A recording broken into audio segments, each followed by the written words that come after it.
नाज़रीन अस्सलाम वालेकुम। प्रोग्राम जवाब चाहिए के साथ हाजिर है। आज मेरे पास दो वीडियो है जो मैं अपने मेहमानों के सामने रखूँगा। पहले हिस्से की पहली वीडियो, फिर ब्रेक के बाद दूसरे हिस्से की वीडियो। और इन दोनों वीडियो का जो सब्जेक्ट यानी दोनों वीडियो के अंदर जो मवाद है उसके ऊपर जो सवाल है, इसके साथ साथ ISPR ने जो अभी प्रेस कॉन्फ्रेंस की थी उसमें उन्होंने जो बात की उसमें से 2 पॉइंट्स मैंने कहा कि वो भी इस में रखते हैं अगर हमारे मेहमान इस पर भी अपना कमेंट्स दें। एक है दहशतगर्दों को हथियार डालने होंगे या हम इन्हें ख़त्म कर देंगे। ये DGISPR का स्टेटमेंट है जो अब तक आया है। मजमूई तौर पर 40,000 इंटेलिजेंस बेस ऑपरेशन किए जा चुके हैं DGISPR। इस पर भी कोई कमेंट्स देना चाहे तो ज़रूर हमें इस पे कमेंट्स दें। तो पहले हिस्से की जो वीडियो है चलें हम उस पर देखते हैं और फिर अपने मेहमानों का कराएंगे और फिर उनसे सवाल करेंगे। आइए पहली वीडियो देखते हैं। आप 10 साल बाद भी यहीं बैठे होंगे और इसी तरह तकरीर कर रहे होंगे और इसी तरह अपने मसले बयान कर रहे होंगे। इसने ऐसे का ऐसा रहना, क्योंकि ये सिस्टम जिसके अंदर हम रह रहे हैं ये कोलैप्स कर चुका है, आप माने ना माने। मैं एक चीज सबको बताऊंगा, ये कॉकरोच अगर इकट्ठा हो गया तो ये हर चीज को उलट सकता है। उसके लिए जरूरी है उनकी ख्वाहिश इससे पहले कि वो जाहिर करें हमें पूरी करनी चाहिए। और उनकी ख्वाहिश सिर्फ ये है, सिर्फ एक चीज के ऊपर है कि हमें मेरिट पे जॉब चाहिए और जॉब अपॉर्चुनिटीज चाहिए। अब इस फेडरल गवर्नमेंट का हाल ये है कि हम जब अपना बजट बनाते हैं तो वो नेगेटिव में बनाते हैं और हम बात ये करते हैं कि इस साल कितना कर्जा लेना है। लेकिन क्या हमारा फर्ज नहीं है कि अगर ये चीज है तो हम उसको ठीक कर लें? हम ठीक नहीं करेंगे, हम कर्ज और लेंगे, हम चीज ठीक नहीं करेंगे। शहबाज शरीफ साहब के मुतल्लिक मैंने आंखों से देखा है, वो 12-14 घंटे काम करते हैं। मैं आपको बताऊं वो 18 घंटे भी कर लें, हम सिर्फ फायर फाइटिंग कर रहे हैं। क्या किसी दुनिया के किसी जगह पे ये हो रहा है कि हम कोशिश करें कि अपने मुल्क की अपने सूबे की आबादी बढ़ाएं? हमारे यहाँ हो रहा है, हर सूबा कोशिश कर रहा है आबादी ज़्यादा हो ताकि फेडरल गवर्नमेंट का रिसोर्स ज़्यादा आए हमारे पास। हमें ये जो पावर है, ये जो हमें फाइनेंशियल मॉडल है, ये हमें निचले लेवल पे लेके जाना पड़ेगा, चाहे कोई भी लेवल हो। एक शख्स मेहनत करके इंटरनेशनली इतना ऊपर लेके जा रहा है, खुदारा अपना इंटरनली निज़ाम भी ठीक कर लें। सबसे बड़ी बात है आप पाकिस्तान के अवाम की राय लें। अगर वो कहते हैं कि ये उनको अपने करीब पावर सेंटर चाहिए तो कर दें, अगर वो कहते हैं नहीं तो ना करें। तमाम पॉलिटिकल पार्टीज के साथ रिक्वेस्ट है कि खुदारा अपने इख्तलाफात को भुला के इस मुल्क के लिए एक जगह इकट्ठे होके ये चीज़ें जो बेसिक निज़ाम की चीज़ें उनको ठीक करते हैं। एक बंदा आपके लिए इतनी बड़ी बड़ी अपॉर्चुनिटीज़ लेके आ रहा है, उस ला के इस प्लेट में रख दिए और सबसे बड़ा क्रेडिट उस शख्स को जाता है कि वो कोई रेड लाइन है जो क्रॉस नहीं करना चाहता। वो कहता है कि नहीं इसी सिस्टम में हो और ठीक हो। जी आपने सुना मोहसिन नकवी साहब की स्टेटमेंट। ज़ाहिर है बहुत डिटेल में हम नहीं दे सकते थे, लेकिन अहम पॉइंट्स आपके सामने रखा है।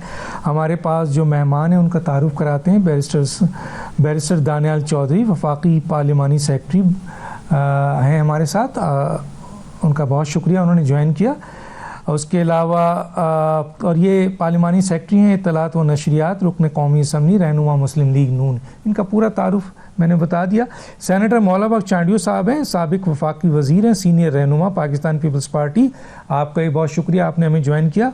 हमारे साथ हैं नईम हैदर पंजोता साहब, member core committee Tehreek Insaf, वकील, बानी PTI, वो भी हमारे साथ हैं, उनका भी बहुत शुक्रिया। और हमारे साथ हैं हाफिज़ एहसान अहमद साहब, माहिर क़ानून भी हैं, माहिर सियासत भी हैं और माहिर इंतज़ामी अमूर पर भी उनका बड़ा कंट्रोल है। ये चारों मेहमान हमारे साथ हैं। सबसे पहले मैं आऊँगा बैरिस्टर दानियाल चौधरी साहब की तरफ। बैरिस्टर दानियाल चौधरी साहब, मेरा जो सवाल आपसे है, आपने मोहसिन नकवी साहब की ये स्टेटमेंट सुनी। मोहसिन नकवी साहब मौजूदा हुकूमत के एक अहम वज़ीर हैं, 2 अहम ओहदे उनके पास हैं और इनके बारे में यही कहा जाता है कि ये इस निज़ाम के ताकतवर तरीन शख्सियत हैं। तो जो स्टेटमेंट उन्होंने दी है, उस स्टेटमेंट के तहत उन्होंने मौजूदा निज़ाम, सियासी निज़ाम को भी उन्होंने कहा है कि ये मसलन गिर चुका है, तबाह हो चुका है, बल्कि मौजूदा निज़ाम हुकूमत, इंतज़ामी निज़ाम को भी उन्होंने जो है ना अदम एतमाद उस पर कर दिया है। आप इनकी इन तमाम बातों से किस हद तक मुत्तफ़िक़ हैं? जी दानियाल साहब। बिस्मिल्लाहिर्रहमानिर्रहीम। डॉक्टर साहब, thank you for having you the show. Doctor साहब, मोहसिन नकवी साहब की अगर जो खिताब है उसका अगर टेक अवे देखा जाए तो दो चीज़ें उन्होंने कही। एक, उन्होंने बात की कि पैसा देने का तरीका इस सूबों के पास और जो वफाक के पास नौजवानों को नौकरी देने का प्रोसेस। दूसरा, इदारों को मजबूत करना, जमहूरी तरीके के साथ मजबूत करना। ये टेक वे होम पॉइंट था कि आपने सिस्टम जो है उसको तब्दील करना है, लेकिन कौन सा सिस्टम होगा? वो जमहूरी सिस्टम ही होगा। देखें, 18वीं तरमीम की हकीकत में और असल में रूह क्या थी? रूह 18वीं तरमीम की थी delegation and devolution of power. Delegation and devolution of power का जो कॉन्सेप्ट था, उसका जो मेन, जिसके ऊपर हमने इतनी ज़्यादा बैठ के बहसे मुआयसे कर चुके हैं, वो मेन ये था कि पैसा लोएस्ट लेवल तक डिवॉल्व हो, छोटे यूनिट्स हों, NFC के तरीक़ाकार दुरुस्त किया जाए, वफाक के पास पैसा हो और वफाक फिर पॉलिसीज भी दे और जो छोटे यूनिट्स हैं वो चीज़ों को डिलीवर करके दिखाएं। लेकिन अनफॉर्चुनेटली आज इतने साल गुजरने के बाद भी इस पे कमी और कोताहियां हैं। बाज़ जगह स्पेस है जिसकी इम्प्रूवमेंट की ज़रूरत है, और वो इम्प्रूवमेंट जो है, जो हमारे पॉलिटिकल एलाइज हैं, उनके बगैर नहीं हो सकती। जब तक वो इस चीज़ को एक्सेप्ट नहीं करेंगे कि हमने डेवोल्यूशन और डेलीगेशन ऑफ पावर का जो कॉन्सेप्ट है, जो स्पिरिट है, पैसा लोएस्ट लेवल तक भेजना है और कैसे भेजना है, जब तक उसको डिटर्मिन नहीं करेंगे तो हम चीज़ों को बेहतर नहीं कर सकते। इसी तरह जो और आपके वफाक का जो पैसा है, जो उन्होंने कहा कि वफाक जो नेगेटिव में अपना बजट बनाता है, तो वो उसकी क्या मेन जो रीज़न है कि सारे पैसे सूबों के पास चले जाते हैं, वफाक के पास कुछ रहता ही नहीं है। तो ऐसा मैकेनिज्म कि सूबे जो अपना पैसा जनरेट करें और पॉपुलेशन एक उसका एक वन ऑफ द फैक्टर हो, लेकिन द मोस्ट इम्पॉर्टेंट फैक्टर ना हो, वो सूबे जो पैसा जनरेट करें और जिस तरह और उधर ज़रूरत है, जिस तरह जहाँ वॉर ऑन टेरर चल रहा है या और जो मसले और मसाइल चल रहे हैं, उसके तहत जो है पैसे जाएं, और जो डिस्ट्रीब्यूशन है वो आपकी कारकर्दगी की बुनियाद जो है उसके ऊपर भी एक बहुत बड़ा इम्पॉर्टेंट इंडिकेटर हो। तो ये तमाम वो चीज़ें हैं जिसकी हम बार बार हम भी बात कर रहे हैं, आज हुकूमत भी कर रही है। हम जब गवर्नमेंट के लोग हैं, जब वो तनकीद करते हैं तो वो तनकीद बराए इस्लाह करते हैं, अपनी सेल्फ अकाउंटेबिलिटी की बात करते हैं, और हम अपनी सेल्फ अकाउंटेबिलिटी की बात कर रहे हैं कि इन चीज़ों को ठीक होने की ज़रूरत है और इनको दानियाल अजीज साहब, दानियाल चौधरी साहब, आपने इस तकरीर के 2 पॉइंट्स उठाए हैं, बिल्कुल उठाइए, लेकिन मैं थोड़ी सी वजाहत कर दूं ताकि मुझे मेरे सुनने वालों को क्लियर हो कि मौजूदा हुकूमत का एक अहम तरीन वज़ीर क्या कह रहा है और दूसरे वज़ीर मेरे प्रोग्राम में उसको इन तमाम बातों को मान रहे हैं या नहीं मान रहे। पहला सवाल तो मेरा ये है कि जो मोहसिन नकवी ने जितनी भी बातें इस स्टेटमेंट में कही हैं, आप उसको एग्री करते हैं? एक सवाल। और दूसरा, जो उन्होंने इन 2 इश्यूज़ के अलावा उन्होंने मौजूदा निज़ाम के बारे में कहा है कि वो गल सड़ चुका है, वो गिर चुका है। उन्होंने मेरिट की बात की है कि नौजवानों को रोज़गार दिया जाए, मेरिट पे। नौजवान साफ़ और शफाफ आपके निज़ाम चाहते हैं, वो मेरिट पे रोज़गार चाहते हैं। वज़ीर आज़म 18 घंटे भी काम करें तो सिर्फ फायर फाइटिंग है, यानी हुकूमत कुछ डिलीवर नहीं कर रही है। कर्ज़ों के हवाले से उन्होंने कहा कि हुकूमत कहाँ खड़ी है। इसी तरह उन्होंने कहा कि फील्ड मार्शल ने जो प्लेट पर रखकर सारी कोशिश कर कर मौजूदा हुकूमत को दी है, वो हुकूमत डिलीवर नहीं कर पा रही है।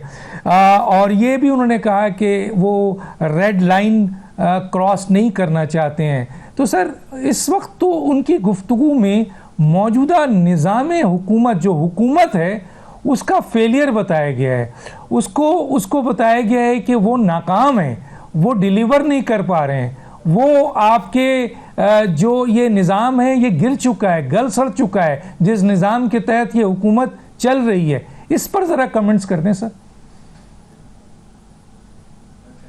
देखिए, वो हुकूमत की फेलियर नहीं बता रहे, वो निज़ाम की फेलियर की बात कर रहे हैं। हुकूमत की अगर फेलियर की बात की जाती तो हुकूमत जब हमें मिली थी तो यहाँ बात की जा रही थी 24 घंटों में, 40 घंटों में या 70 घंटों में दिवालिया हो रहा है। कोई जमात हाथ लगाने के लिए तैयार नहीं थी, कोई जमात लेने के लिए तैयार नहीं थी, कोई जमात इस कांटों की स्टेज पे खड़े होने या बैठने के लिए तैयार नहीं थी। हमने उस लहूलुहान मुल्क को जो दिवालिया होने के घंटे गुजर रहे थे आज यहाँ तक लेकर आए, और जहाँ आज ग्रोथ और चीज़ों की बेहतरी की कहानी हम सुन रहे हैं। किस तरह हर आने वाला दिन जो है लहूलुहान मुल्क जो है इस काबिल हो गया कि it's at a position of take off. जब बात करते हैं एक कैपेसिटी की, तो एक एसी है जो 1 टन का है और हवा देता है कमरे में, और कमरा जब बड़ा हो जाता है तो 1 टन की कैपेसिटी जो है उसको पूरा नहीं कर सकती। आपको अल्टरनेट एवेन्यूज खोलने पड़ते हैं। इसका यह मतलब नहीं जो एक अपनी 1 टन का चल रहा है उस पे कमजोरी है। नाज़रीन, हमारी गुफ्तगू जारी है, एक छोटा सा ब्रेक लेंगे फिर वापस आते हैं।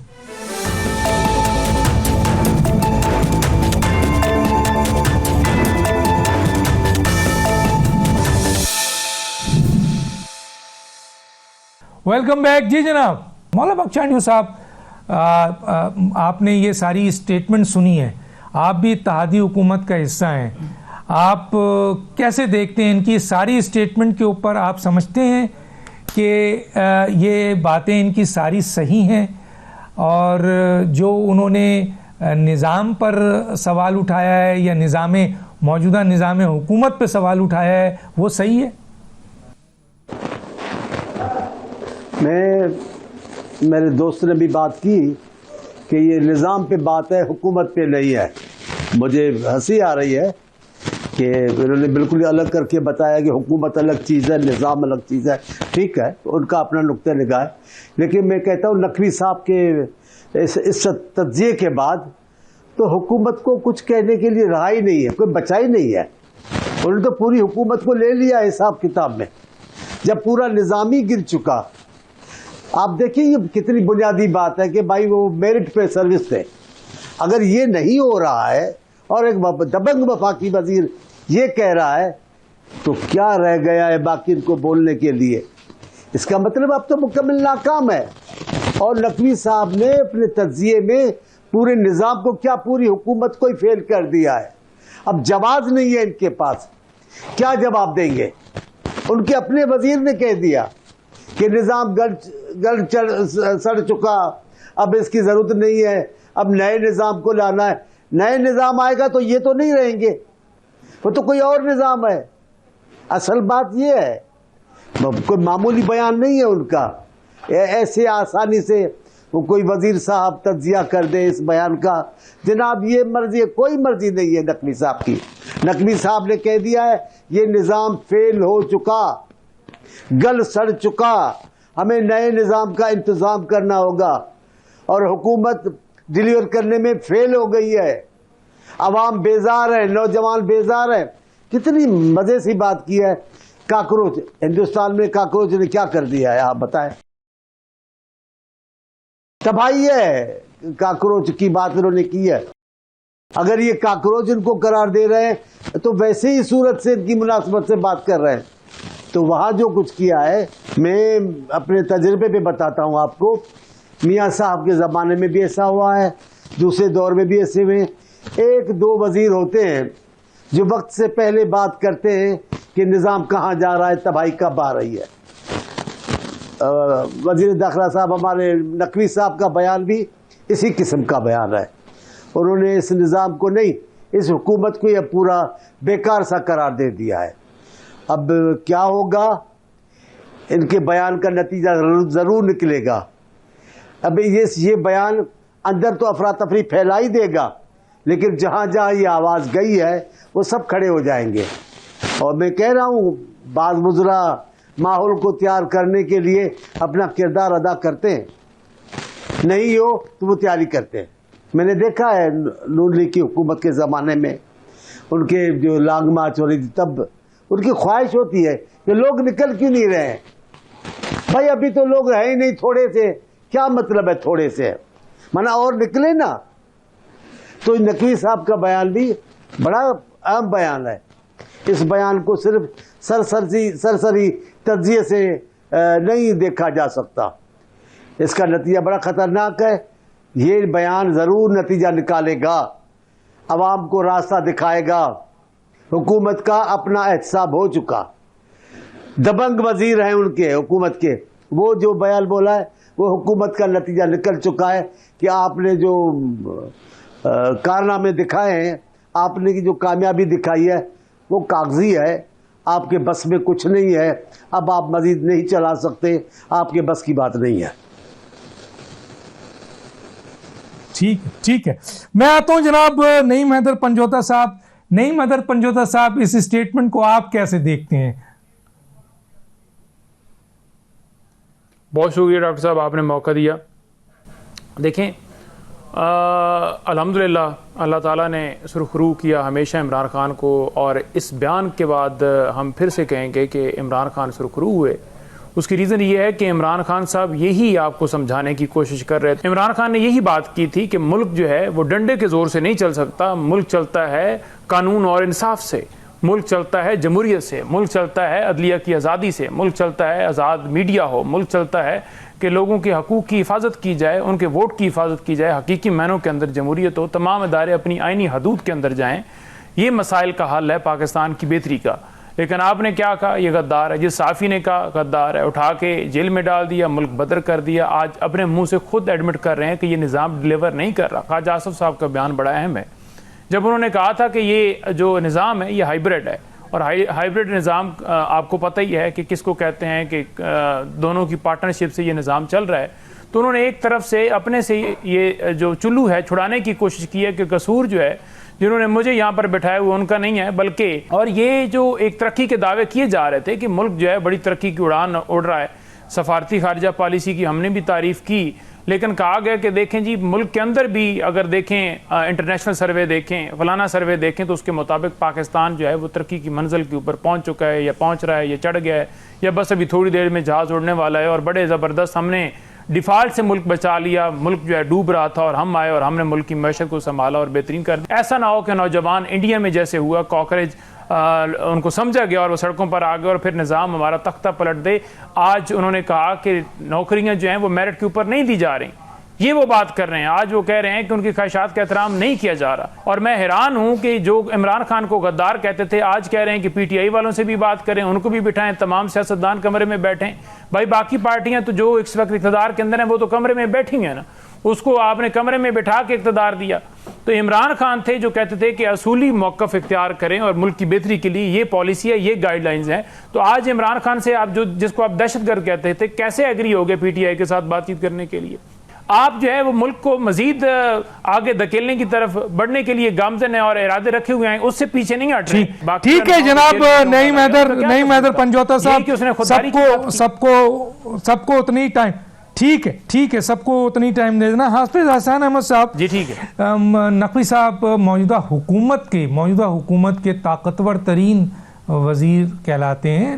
न सिर्फ वो 2 शोबे रन कर रहे हैं, बल्कि हमने कभी कभी तो उनको सफारतकारी भी करते हुए देखी, वजारत उज़्मा के हैसियत को भी उन्होंने कहीं रिप्रेजेंट किया।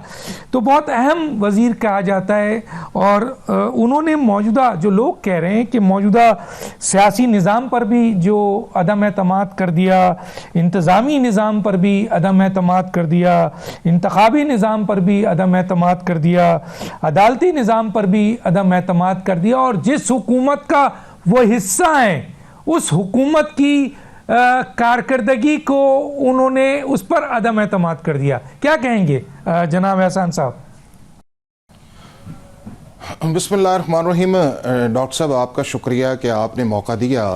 मेरा ख्याल ये है कि जिस टॉपिक पे बात की जा रही है उसके अंदर हमें हिपोक्रेसी से और पॉलिटिक्स से बाहर निकल के ये देखना चाहिए कि क्या पाकिस्तान जब 1947 के अंदर बनाया गया उसके बाद हमने यहाँ पे कोई निज़ाम दिया कि जिस निज़ाम के अंदर इस मुल्क के लोगों की सोशल वेलफेयर बीइंग हो, गवर्नेंस उसके अंदर बेहतर आए, उसके अंदर लोकल गवर्नमेंट सिस्टम आए, अदलिया जो है वो परफॉर्म करे, उसके अंदर जो है कोई ऐसे काम हमने किए? हमने तो सिर्फ ये किया कि जो 1935 का इंडियन एक्ट था उसके स्टेटस को 1947 के अंदर हमने अडॉप्ट किया, और उस एडॉप्शन जो है वो आज तक 2026 के अंदर मुल्क जो है वो एक स्टेटस को की मानिंद है।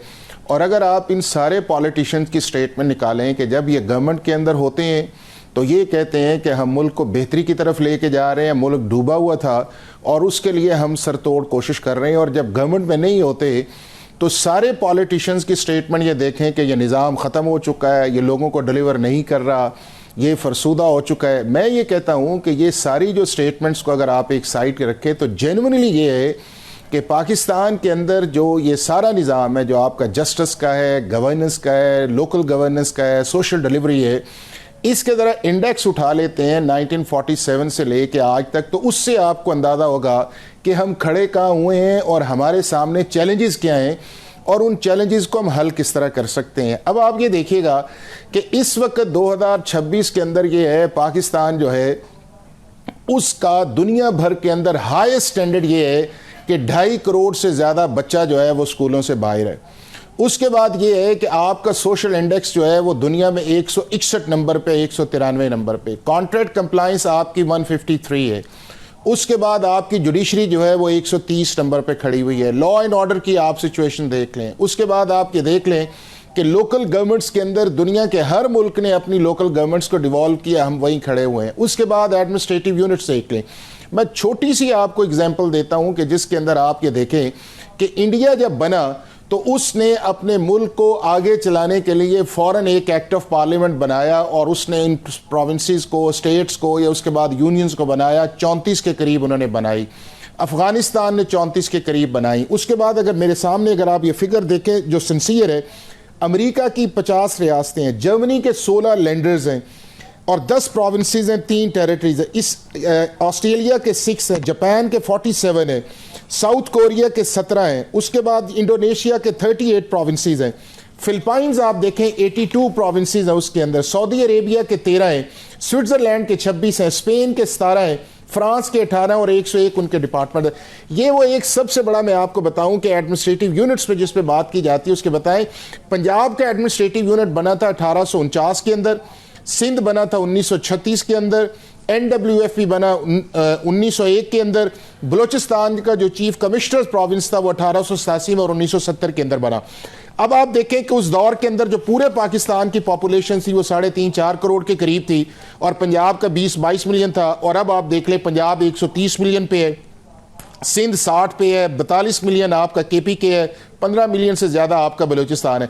ये आप उस गवर्नेंस को आप देख लें, उस मॉडल को आप देख लें कि किस हद तक कम सिंसेरिटी थी और किस हद तक हमने उसको सोशल ट्रिकल डाउन किया। उसके बाद आप इंसाफ का निज़ाम देख लें कि क्या इस मुल्क के अंदर जो है वो इंसाफ मिल रहा है। साल से आपके केसेस पड़े हुए हैं, अपॉइंटमेंट से एक बड़ा क्वेश्चन मार्क बना हुआ है, क्रिमिनल कन्विक्शंस आपकी 5% से लेस। पुलिस का आप हाल देख, कचहरी का आप हाल देख लें, हॉस्पिटल चले जाएं, आप चले जाएं, 50 से 60 ट्रिलियन रुपीस जो है पिछले 20-25 साल से प्रोविंसेस के अंदर गया है। 57.3 आपका जो है वो शेयर है फेडरल गवर्नमेंट के बजट्स के अंदर। और अभी तक हम उस कॉस्मेटिक चेंज के अंदर बैठे हुए हैं कि जी हम ये कर लेंगे, हम फायर फाइटिंग के अंदर चले। बुनियादी तौर पे ये है कि हमें पब्लिकली चले एक मिनिस्टर ने आके कहा, उसका चूंकि एक समझा जाता है एक स्ट्रॉन्ग मिनिस्टर, उसकी स्टेटमेंट आई, हम सारे लोग जो हैं चाहे वो गवर्नमेंट के अंदर हैं या गवर्नमेंट से बाहर हैं, हम इस चीज़ पे अब यकीन रखते हैं कि पाकिस्तान का निज़ाम जो है वो डिसफंक्शनल है, पाकिस्तान का निज़ाम जो है पाकिस्तान के लोगों को फैसिलिटेट नहीं कर रहा, पाकिस्तान का निज़ाम जो है उसके अंदर डिलीवरेंस कैपेसिटी नहीं है, पाकिस्तान के निज़ाम की आपको एक मेजर सर्जरी की ज़रूरत है और उस सर्जरी के लिए दुनिया के डिफरेंट मॉडल्स हैं। उन मॉडल्स को आपको अडॉप्ट करना पड़ेगा, चाहे आपका जस्टिस है, आपका गवर्नेंस है, आपका लोकल गवर्नमेंट है, आपका लॉ एंड ऑर्डर है, उसके बाद आपके फाइनेंसिस हैं, उनकी डिस्ट्रीब्यूशन किस तरह है, उसके बाद लोगों के सिविल राइट्स, ये सारी वो चीजें हैं जो किसी भी मुल्क को आगे लेके जाती हैं। और अनफॉर्चुनेटली ये कि सर एक कमेंट चाहिए आपका, एक कमेंट चाहिए सर, एक कमेंट चाहिए। टाइम बिल्कुल खत्म हो गया है, आपने बड़ी तफसील से बताया क्योंकि 4 मेहमान हैं। एक कमेंट छोटा सा 30 सेकंड का। जाहिर है मोहसिन नकवी साहब मौजूदा हुकूमत के वजीर हैं, बहुत अहम ओहदे हैं उनके पास और बड़ा नाम है उनका इस लिहाज से कि इस हुकूमत के ताकतवर वजीर हैं। उसके बावजूद क्या हम मानते हैं कि वजीर आज़म 12 घंटे काम भी करते हैं लेकिन कोई डिलीवरेंस नहीं है, और ये भी वो कहता है कि वो रेड लाइन नहीं क्रॉस करना चाहते। तो सर ये जो इस मुल्क के निज़ाम को बेहतर, इस मुल्क की गवर्नेंस को, इस मुल्क के लोगों को फाल नहीं कर पा रहे हैं, तो इस पर थोड़ा सा कमेंट्स कर दें सर। डॉक्टर साहब देखिए कि 2025 और 2026 के अंदर कोई शक नहीं है कि पाकिस्तान का डिप्लोमेटिक स्टेचर या पाकिस्तान का इंटरनेशनल स्टेचर जो है वो दुनिया के अंदर बढ़ा है, और दुनिया आपसे बिजनेस भी करना चाह रही है, दुनिया आपसे डील भी करना चाह रही है, दुनिया आपसे डिफेंस पैक्ट भी करना चाह रही है, दुनिया आपकी पार को मानती है, लेकिन वो आपको ये कहती है कि आपका गवर्नेंस, इंसाफ और आपका ये सारा सिस्टम जो है ये बिल्कुल फेल है, आप उसको बेहतर करें। अब बेहतर किसने करना है? वो बेहतर करना है आपके पार्लियामेंट ने, आपके पॉलिटिशियंस ने। ये पॉलिटिशियंस या पार्लियामेंटेरियन जितने भी हैं जब ऑफ द रिकॉर्ड होते हैं बिल्कुल मानते हैं इस चीज के अंदर कि पाकिस्तान का निजाम फेल है और इसको बेहतरी करनी चाहिए और इसको वॉर फुटिंग के अंदर करनी चाहिए। 78 साल आगे जाए तो जो इंटीरियर मिनिस्टर की स्टेटमेंट है वो बिल्कुल ठीक है, लेकिन उसके अंदर जिस रेड लाइन का जिक्र किया गया मैं समझता हूं कि it is an alert for the parliament और फॉर द गवर्नमेंट कि आप इस चीज को एड्रेस करें। ये आपके इश्यूज है ना, अगर गवर्नमेंट के अंदर रहते हुए मुल्क प्रॉस्परस होता है, मुल्क आगे जाता है, तो इसमें मुल्क का फायदा है और लोगों का फायदा है, और वो जितनी देर नहीं करेंगे उसके लिए आउट ऑफ द बॉक्स जाना पड़ेगा, और आउट ऑफ द बॉक्स के लिए अगर आप नहीं जाएंगे तो then there is a serious consequence के अंदर मुल्क जो है वो न चल सकता है न जा सकता है, और दोनों कॉन्सिक्वेंसेस पार्लियामेंटेरियंस को रिकंसीडर करना चाहिए। दोनों कॉन्सिक्वेंसेस बता दिया, या तो नौजवान उस तरह निकलेंगे तो फिर किसी को मौका नहीं मिलेगा, या फिर रेड लाइन क्रॉस हो सकती है अगर इंतजामी इस तरह फेल तरह। ये मैं नहीं कह रहा, ये इस मौजूदा हुकूमत का सबसे ताकतवर वजीर कह रहा है। अवाम के सामने ये बात आई है, दुनिया के सामने ये बात आई है, लेकिन मौजूदा हुकूमत 55 की काबीना के साथ मुकम्मल तौर पर फेल है, ये कह रहे हैं मोहसिन नकवी साहब। इसके अलावा और भी बातें। छोटा सा ब्रेक लेते हैं, फिर वापस आते हैं।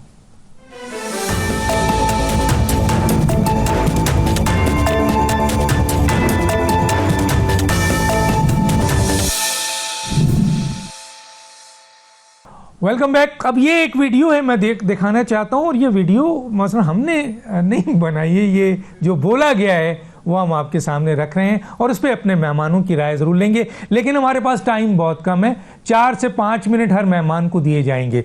जी, यहाँ मैं बात शुरू करूँगा इस हिस्से में सेनेटर मौला बख्श चांडियो से।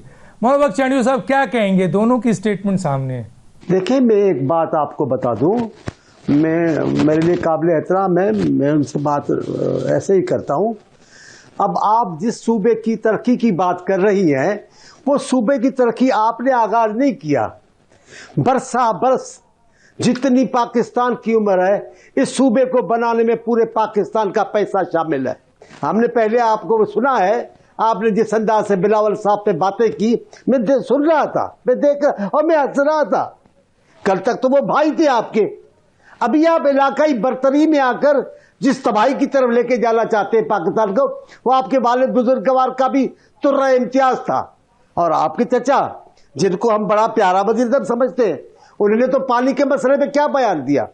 उन्होंने कहा दुनिया इधर की उधर हो जाएगी, हम ये नहर बहा के रखेंगे। ये नहर बहाना आपका वजीर साहब का बयान आना चाहिए, वजीर आला को इस सदा सा गैर सियासी बयान देना चाहिए। लेकिन बीबी माफ करें, मैं वैसे ही बोलता हूं, आप तमाम लोग, आपकी पूरी जमायत इलाकाई बर्तरी के नशे में मुब्तला है। आप पाकिस्तान को कोई अच्छा फायदा नहीं दे रहे। आप ऐसे अल्फाज बना देंगे, अभी जो उठता है अपोजिशन का, जनाब थरपारकर आपने ख्वाब में नहीं देखा है। जनाब थरपारकर के रास्ते चले, बीबी आप अपने टीम को लेकर आए, मैं आपके साथ चलता हूं। थरपारकर के रास्ते चल के देखे, ऐसे रास्ते जो आपके दोस्त बोलते हैं टीवी पर, असल में आपने जो चीजें देखी। अब कराची का कचरा, कराची एक शहर नहीं है, कराची मुल्क के बराबर शहर है, उसमें ज्यादातर तमाम सूबों के लोग शरीक है, एक सूबे का वो नहीं रहा है। कराची को क्या है, कराची के जितने तरक्याती स्कीमें हैं, जितने ये ओवरहेड ब्रिज देखते हैं, जितने तरक्याती प्रोग्राम है, ये सब के सब पीपल्स पार्टी के मिन्नत है। कौन सी पार्टी थी जो साल कराची में पावर में रही है, लेकिन उसे क्या तरक्याती प्रोग्राम दी है? मैं खत्म कर रहा हूं। अब आप बातें ऐसे करते हैं जिसमें हमें दिल से बोलना पड़ता है, आपको आशा। और आप बिलावल साहब पे क्या बात करेंगी? बिलावल साहब इस मुल्क के तमाम काबिल बालिग सियासतदान है, सियासी तौर पर बालिग है। ये कौमी असेंबली में तमाम, खान साहब की असेंबली थी, खान साहब वजीर आज़म थे, तमाम लोगों ने तकीरें की, लेकिन जब बिलावल साहब ने तकीर की, आपके लोगों ने खड़े होकर कहा एक ज़हनी तौर पर बालिग सियासतदान, एक मुदब्बिर सियासतदान तकीर कर रहा है। हम इख्तिलाफात में नहीं जाते, हम गालियां नहीं देते। आप अपने लहजे भी देखें, हमारे लहजे भी देखें, आप अपनी सियासत भी देखें, हमारी भी देखें। ठीक है, बड़ा आसान हो गया। ठीक है, सिंध के हालात टाइम कम है आपने सर। सिंध देखी नहीं है। ठीक है सर, ठीक है सर, ठीक है। बैरिस्टर दानियाल चौधरी साहब, दोनों स्टेटमेंट आपके पास है, आपके पास भी 4 से 5 मिनट है सर। मैं अब क्या मैं स्टेटमेंट्स के ऊपर कहूँ, मैं सिर्फ ये कह सकता हूँ कि पहले तो मैं अगर जानिया साहब की बात करूँ कि देखें, with all due respect, I think वो जो बातें कर रहे हैं शायद वो हकीकत से या उनका लाताल्लुकी है या उनको पता नहीं है ग्राउंड में बालिग या ना बालिग की तो ऊपर हमने बात ही नहीं की कि कितने कौन बालिग है। हम तो सिर्फ ये कर रहे हैं, बात कर रहे हैं कि देखें, आप जब 47 गिनवाते हैं और 45 गिनवाते हैं और 46 गिनवाते हैं तो ये तो नहीं हो सकता ना कि ऊपर आपके MNA 47 वाले हों तो नीचे MPAs आपके 45 वाले हों। ये जहां आपका दिल करे वहां 47 बना दें और उसी 47 से आप सारी जो बोनलेस बोटियां हैं वो खा लें और हड्डियों वाली छोड़ के आप कहें हमने तो खाई नहीं। मतलब ये पॉसिबल नहीं है। पोजीशन आपके पास, कुर्सियां आपके पास, ओहदे आपके पास, गवर्नर आपके पास, फिर आप किस मुंह से ऐसी बात करते हैं? अच्छा नहीं लगता, नहीं करनी चाहिए। तो इसी तरह हमारे जब तहरीक इंसाफ वाले भी बात करते हैं, देखिए ये इनके पास भी क्या मैंडेट है, टेस्ट ट्यूब मॉन्स्टर्स हैं ये पैदा की हुई जमात थी, एक टांगा जमात थी जो 6 या 7 सीटें थी और उनको पैदा किया गया। उसके बाद KPK की सीटों का हाल देखे, मौलाना का किसके साथ गिला है? मौलाना का इन्हीं के साथ गिला है ना कि इनको पूरा सूबा दे दिया आपने मुझे मेरी सीट हरा दी, मेरे बेटे को हरा दी, आपको उमर यूब हारी हुई सीट मियां साहब को हरवा के उमर यूब को बनवा दिया। मतलब आप everybody is having a share of the pie, ठीक है ना। और साथ कह रहे हैं कि सिस्टम भी बुरा है और निज़ाम भी बुरा है। देखें, हकीकत में अगर इन्होंने करना है तो अपना रोल प्ले करें। आप KPK में जाएं तो आप उसका सूरत हाल देखें, आप दहशतगर्दी देखें, आप वहाँ के हालात देखें, आप लॉ एंड ऑर्डर देखें, आप वहाँ जनरल देखें, आप जो लोग हैं आपको पुरसाने हाल नहीं है।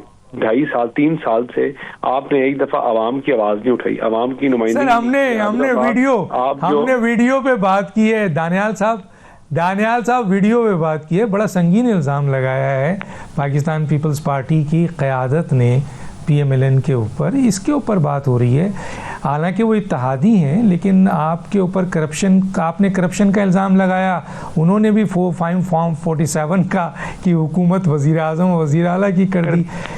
ये ना PTI तो लड़ी नहीं है आज़ाद कश्मीर में, तो हम चाह रहे हैं कि आप उनका जवाब दें। उनकी बात कर रहा हूँ कि अगर 47 और 45 की अगर वो बात करेंगे जब उसके बाद, तो इसी तरह फिर आप जब पीपल्स पार्टी की बात करते हैं, देखिए हर जमात जो है अपनी कारकर्दगी की बुनियाद के ऊपर सियासत करती है, या जो भी उनकी अहलियत हो, जो या उनका जो जिस चीज के ऊपर वो कॉन्फिडेंट हो, जिसके ऊपर वो फ्लॉन्ट कर सके। हम किस चीज के ऊपर करते हैं? हम कारकर्दगी के ऊपर करते हैं, हम कामों के ऊपर करते हैं, हम अपने जो हमारे इन प्रोजेक्ट्स हैं उनके ऊपर करते हैं। हम तो ना तफरीक और नफरत और ना फौज के खिलाफ बयानी के ऊपर करते हैं, ना शुहदाओं का मजाक के ऊपर करते हैं, ना हम जो है सूबा कार्ड खेलते हैं। जहां अब KPK की आवाम ने, जो सिंध की कश्मीर की आवाम ने अपना फैसला इसलिए सुनाया है क्योंकि आप वो हकीकत जानते हैं। क्या ये सिंध में खड़े होकर कह सकते थे कि हम सिंध को लाड़काना बनाएंगे, कश्मीर को लाड़काना बनाएंगे? क्या कश्मीर के इलेक्शन में खड़े होकर कह सकते थे कि हम कश्मीर को कराची की तरह बनाएंगे? They could not, because that's the reality and that will always remain the reality. हम कह सकते हैं कि हम आपको लाहौर की तरह बनाएंगे, हम आपको रावलपिंडी की तरह बनाएंगे, हम बनाएंगे। आप खाली और तो छोड़ दें, आप जो कश्मीर के साथ इलाके टच करते हैं, आप जब वहां से वो लोग जाते हैं, गुजरते हैं, उन्हीं रोडों से देखते नहीं है कि क्या हालात हैं। और इसी तरह it does not stop hair. देखिए आपके अब इसके बाद महाजर सीट्स हैं। अब महाजर सीट्स का भी मैं आपको बड़े वसूख से कह सकता हूं कि हम वाहिद लोग हैं जो उन महाजरों की जंग लड़ रहे हैं। उनकी जुबान जो आपके ऑक्यूपाइड कश्मीर और जो आपकी जिनकी जुबान हिंदुस्तान ने खत्म करने की कोशिश की, पाकिस्तान ने उनको जुबान दी और हमने जुबान दी, और आज भी हम उनके साथ खड़े हैं और इंशाल्लाह ठीक है क्लीन स्वीप करेंगे और इंशाल्लाह इसके थर्ड फेज में भी हम क्लीन स्वीप करेंगे। बहुत शुक्रिया, बहुत शुक्रिया। नाज़रीन, हमारी गुफ्तगू जारी है, एक छोटा सा ब्रेक लेंगे फिर वापस आते हैं।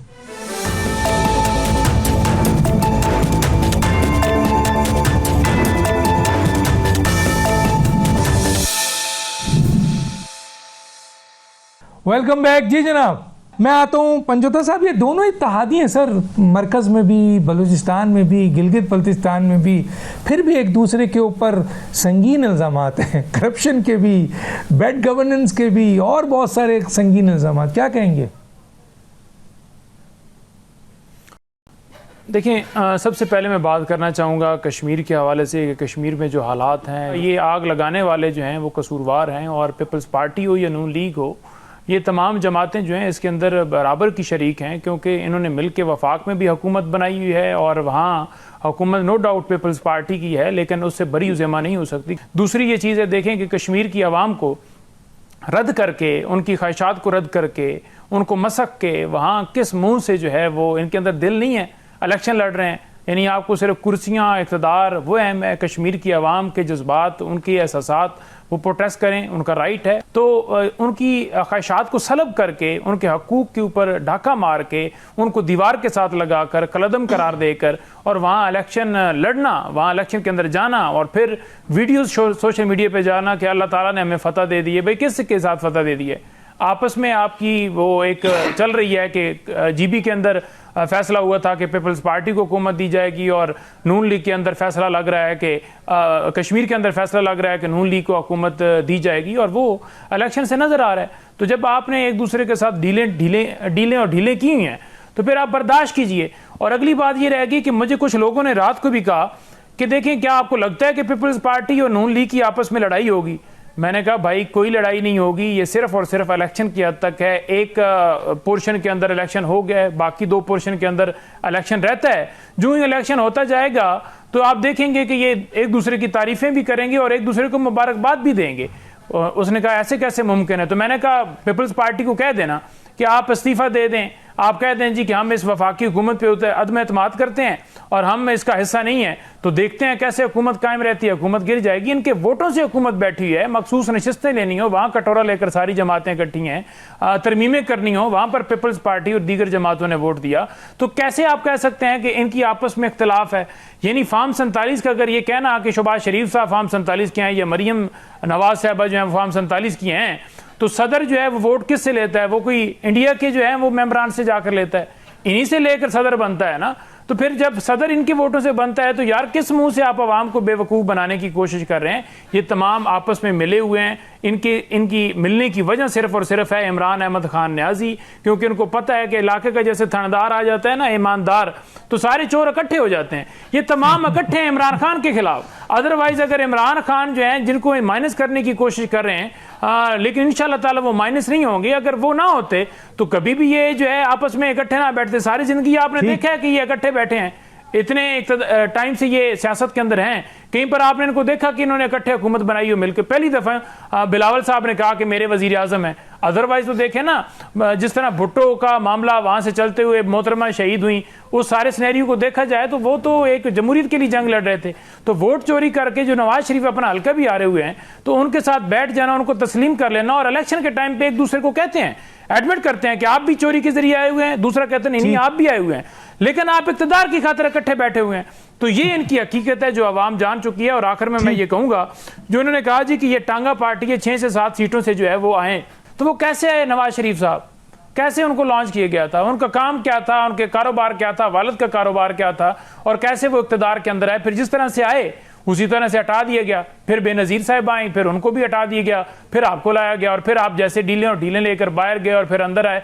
इस दफ़ा को थोड़ा बहुत जमहूरियत का कर लेते, मुल्क का सोच लेते कि यार हम सारी प्रैक्टिस की और हमने मिसाके जमहूरियत भी किया लेकिन अमल नहीं हुआ, तो इस दफा थोड़ा आपको माजी से बंदा सीखता है ना, सीखते हुए कहता है कि यार इस दफा हमने नहीं करना, अवाम का मैंडेट हमने तस्लीम करना है, तो लोग आपको तो कहते हैं कि वाकई आप सियासी जो हैं वो बड़े कद वाले हैं, लेकिन आपने वही रास्ता इख्तियार किया जिस रास्ते से आपकी एंट्री हुई और उसी रास्ते के ऊपर आप गामज़न हैं। यही मसाइल आगाज हुआ था प्रोग्राम में, मसाइल का हल यही है कि आप अवामी मैंडेट को तस्लीम करें। ठीक है, ठीक, तस्लीम करें, आइन की पासदारी करें। जी मैं आता हूं जनाब हाफिज नईम साहब, आपके पास भी 4 मिनट है। सिर्फ इतना पूछना है सर कि ये दोनों इत्तेहादी जमातें और एक दूसरे पर संगीन इल्ज़ामात लगा रही हैं, करप्शन का भी लगा रही हैं, बैड गवर्नेंस का भी लगा रही हैं, लेकिन सर अगर कल जैसे कि दावा किया जा रहा है कि ये दोनों अगर मिलकर आज़ाद कश्मीर की हुकूमत बनाती हैं जैसे गिलगित बल्तिस्तान बलूचिस्तान मरकज़ में है, तो इतने इल्ज़ामात जो चार्जशीट की सूरत में है उसका क्या होगा सर? 4 मिनट है सर आपके पास। डॉक्टर साहब, एक तो ये है कि जब भी आपकी इलेक्शन मोमेंटम कैंपेन्स आती है उसके अंदर ये सारी इस तरह की चीज़ें होती हैं और एक दूसरे के ख़िलाफ़ जो है वो पॉलिटिकल ब्लेम गेम्स भी आती है, उसके अंदर कुछ सच्चाई भी होती है, कुछ एग्जैजरेशन भी उसके अंदर आती है। इत्तेहादी रहते हुए सर, इसका मोमेंटम है, इत्तेहादी रहते हुए होती है। नहीं देखें सर, इत्तेहादी रहते हुए तो हमने नहीं देखा कहीं भी है, कहीं भी नहीं सर, पूरी दुनिया में। मुझे बता दें सर, आप दुनिया का मिसाल देते हैं ना, तो मुझे बताएं कर किस मुल्क में इत्तेहादी जमातें जो हुकूमत का हिस्सा और एक नहीं 3-3 हुकूमतों का हिस्सा है, 4-4 हुकूमतों का हिस्सा है, वो एक इलेक्शन में एक दूसरे के ऊपर संगीन करप्शन, बैड गवर्नेंस, बदइंतजामी, जातियात और बहुत कुछ नाअहलियत जैसे का इल्ज़ाम लगा रही हैं। सर ये दुनिया में कहीं दिखा दें सर मुझे। डॉक्टर साहब, चीज़ ये है कि दोनों पार्टीज़ का एक पुराना आपस के अंदर एक कन्फ्रंटेशन समझिए, या दोनों बड़ी पॉलिटिकल पार्टीज़ थी, उनकी राइवलरी रही है, स्टेटमेंट्स आती रही हैं, लेकिन चूंकि ये है कि जिस सिचुएशंस के अंदर जो थे वो इलेक्शंस हुए या जिस तरह का आपका रिजल्ट्स आया और उस रिजल्ट्स के अंदर ये एक आउटकम आपको नज़र आता है, लेकिन बुनियादी तौर पर ये है कि दोनों पार्टीज़ हमेशा एक दूसरे के ख़िलाफ़ इलेक्शन लड़ती हैं और आइंदा भी उसके अंदर लड़ेंगी, और उन्होंने अपने वोटर्स को अट्रैक्ट करना है। और अट्रैक्ट करने का ये है कि सबसे आसान ये है कि आप पीटीआई का नैरेटिव देख लें, आप इनका नैरेटिव, जो इलेक्शन जीत जाता है वो कहता है बिल्कुल ठीक है, जो इलेक्शन हार जाता है वो कहता है उससे बड़ी धांधली नहीं हुई, और अगर किसी ने शोर मचाया हो तो उसे बाद में कहते हैं हमारी पॉलिटिकल स्टेट में। बट एक्चुअली मैं आपको ये बताता हूँ कि जो जो ये बातें कर भी रहे होते हैं या होते उसके अंदर सच्चाई भी होती है, लेकिन वो सच्चाई ट्रांसलेट नहीं होती आपकी एक्चुअल उन चीज़ों की तरफ जो इस मुल्क को कन्फ्रंटेशन है। अगर इस मुल्क के अंदर करप्शन है तो उसका जो सबसे ज़्यादा उसका इफेक्ट ही है वो तो आपका आम आदमी है। अगर इस मुल्क के अंदर गवर्नेंस नहीं है, इस मुल्क के अंदर इंसाफ नहीं है, इस मुल्क के अंदर डेवलपमेंट नहीं है, इस मुल्क के अंदर इक्वल डिस्ट्रीब्यूशन नहीं है, तो क्या इनकी आपस की लड़ाई के अंदर या आपस की स्टेटमेंट के अंदर को पाकिस्तान की खिदमत हो रही है? तो मैं वो यही कह रहा हूँ, और जिसकी तरफ आपके इंटीरियर मिनिस्टर ने भी इशारा किया है कि लेट्स सिट टुगेदर, ये पाकिस्तान की सारी पॉलिटिकल पार्टीज बैठें, और अगर इनका कंसेंसस जो है वो किसी तरफ नहीं जाता तो सर्टेन क्वेश्चंस आप मार्क कर लें, और आर्टिकल 48 जो है कॉन्स्टिट्यूशन का है उसके अंदर आप रेफरेंडम में चले जाएं, प्राइम मिनिस्टर जो है वो एडवाइस करे, जॉइंट सिटिंग इसकी पार्लियामेंट की, वो उसको अप्रूव करे, और आप पाकिस्तान के अंदर 5-6 सवालात जो है आम भेज दें कि पाकिस्तान का एडमिनिस्ट्रेटिव स्ट्रक्चर क्या होना चाहिए, जस्टिस क्या होना चाहिए, गवर्नेंस क्या होना चाहिए, फाइनेंस का क्या होना चाहिए, डेवलपमेंट का क्या होना चाहिए, और ये को 15 से 20 साल का आपको अपना रोड मैप जो है वो देना पड़ेगा, और उसकी एग्जीक्यूशन जो है कि जो भी गवर्नमेंट के अंदर आए उसकी एग्जीक्यूशन करे। और उसके अंदर 2 चीजें बड़ी इंपॉर्टेंट है।